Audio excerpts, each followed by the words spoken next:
Hello viewers, welcome to my physics online tutorial class. So here we are going to start a new chapter, that is chapter number 12, static electricity.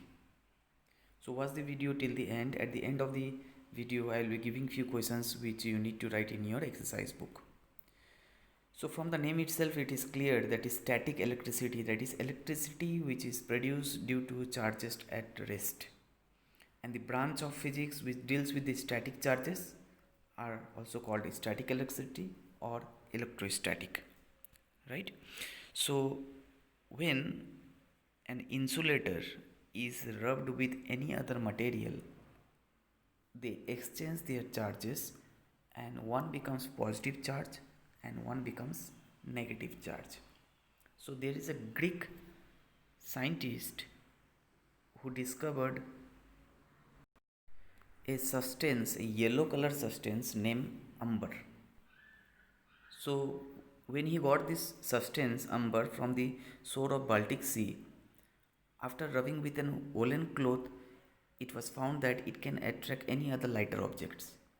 So after that, Dr. Gilbert found that not only amber can attract the other objects, but this property is seen with many other substances. So he named that one as electric. After that, it has come to know that when an insulator, when it is rubbed with any other object, these objects they acquire the charge within it. So the substance which possesses charge is said to be as charged body, and the substance which does not possess any charge is called uncharged body. So insulators are those substances which does not allow electricity to pass through it, but it develops a static charge. So static electricity is produced by an insulator because insulator can hold the charge within it. Whereas a conductor, when an electricity is passed through a conductor will allow the charges to pass through it. So here we will not get a stored charge in a conductor, but whereas static electricity is seen only in insulator, not in conductor, right? So accumulation of charges on a body is seen in insulator, thus static electricity is only possible in insulator. Now when an object is being rubbed with other object, like for example a glass rod, when it is rubbed with a silk cloth, it is found that silk cloth develops a negative charge and glass rod develops a positive charge. This process of rubbing and electricity which is produced in this object, it is called charging by friction. So if you need to define what is charging by friction, so frictional electricity is produced when two objects are rubbed with one another, right? So when the two bodies, when they rub with each other, they acquire the same amount of charge but in opposite nature, but of opposite nature. That means when a glass rod is rubbed with a silk cloth, glass rod develops a positive charge and silk cloth develops a negative charge, right? Like you can see in the uh, screen that there is a comb. When a comb is being rubbed in a hair, right, your comb develops positive charge and your hair develops negative charge.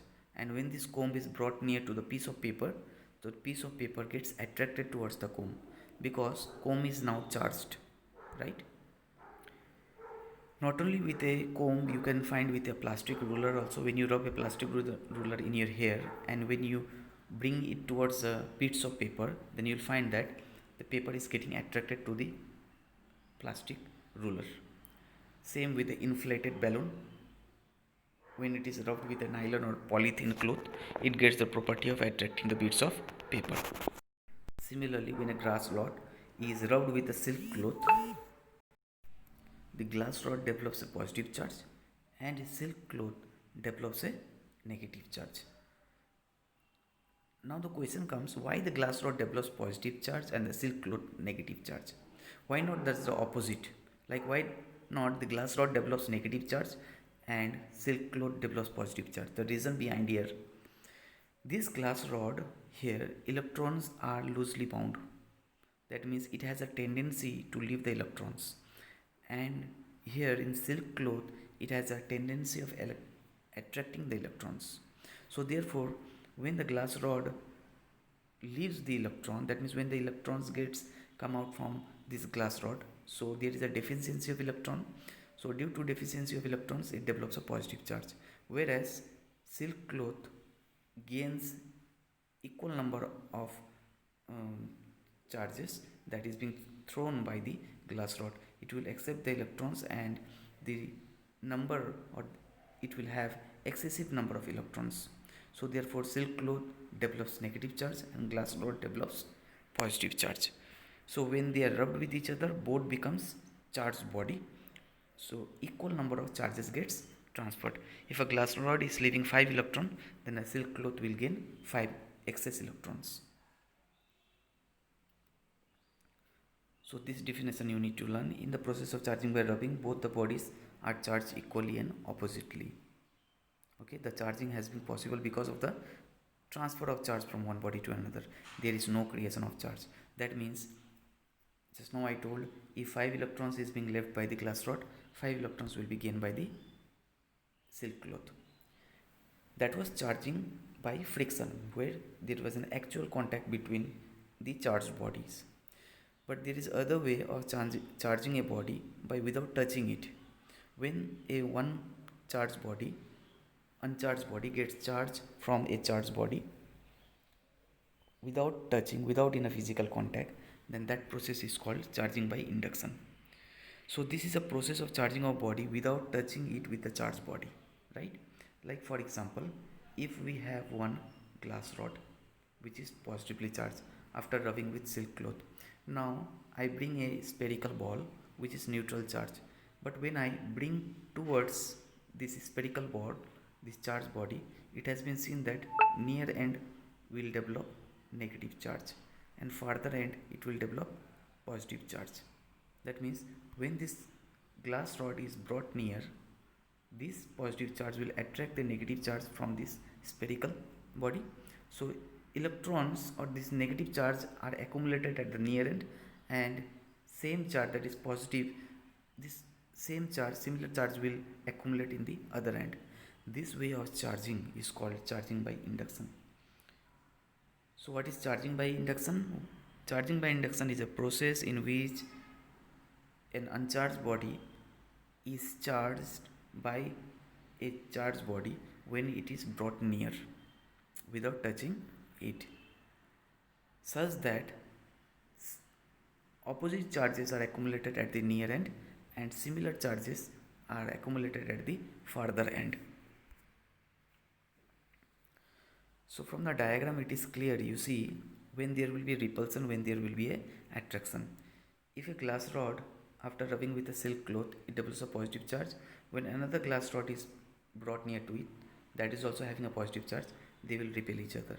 Similarly, an ebonite rod, when an ebonite rod is being rubbed with fur, okay, or the skin of cat, this fur we use in a jacket, right, that foam which we say. So when a ebonite rod, so ebonite is also a substance, right, when it is rubbed with a fur, FUR, right, fur, so ebonite rod develops a negative charge and fur develops a positive charge. So when you bring two charged ebonite rod near to each other, again there will be a repulsion.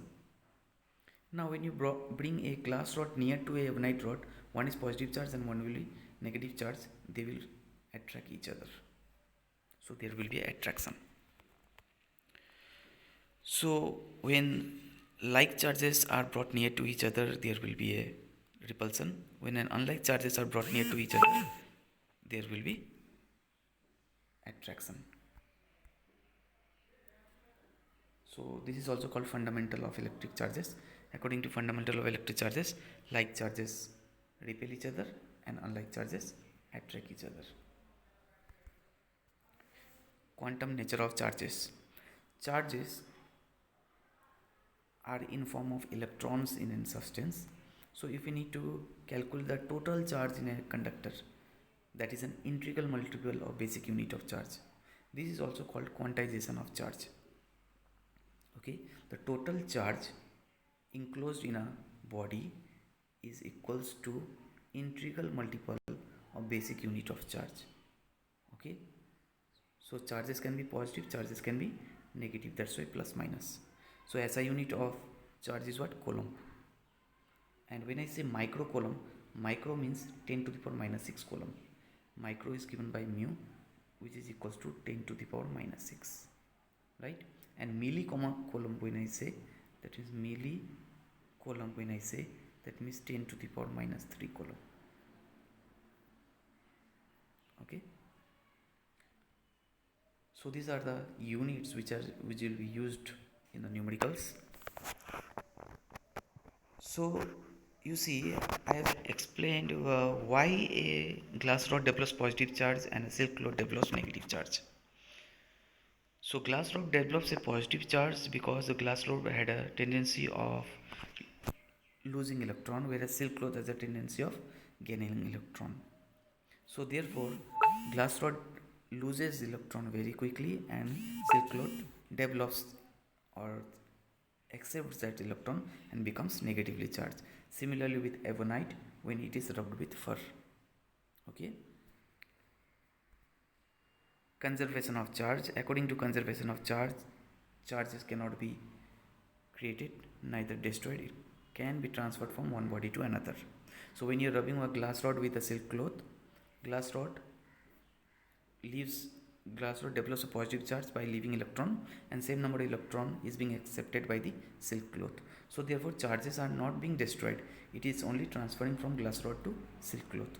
So this is called conservation of electric charge, right? So that's all for the chapter. You need to prepare up to this much. Now few questions which you need to write. Question number 1, what is static electricity? What is frictional electricity? How it is produced? Same question. Next question, give few examples of charging by friction.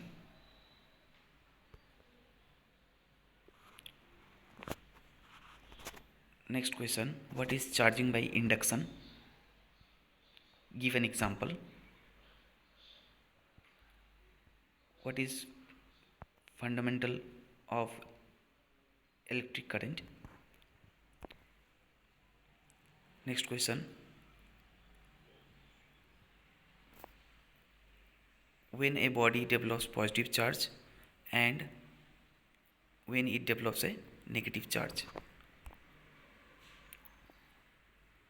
State quantum nature of charge and what is the unit of charge. Next question, why a glass rod develops a positive charge and silk cloth develops a negative charge. State conservation of charge. So that's all for today's class. Thank you.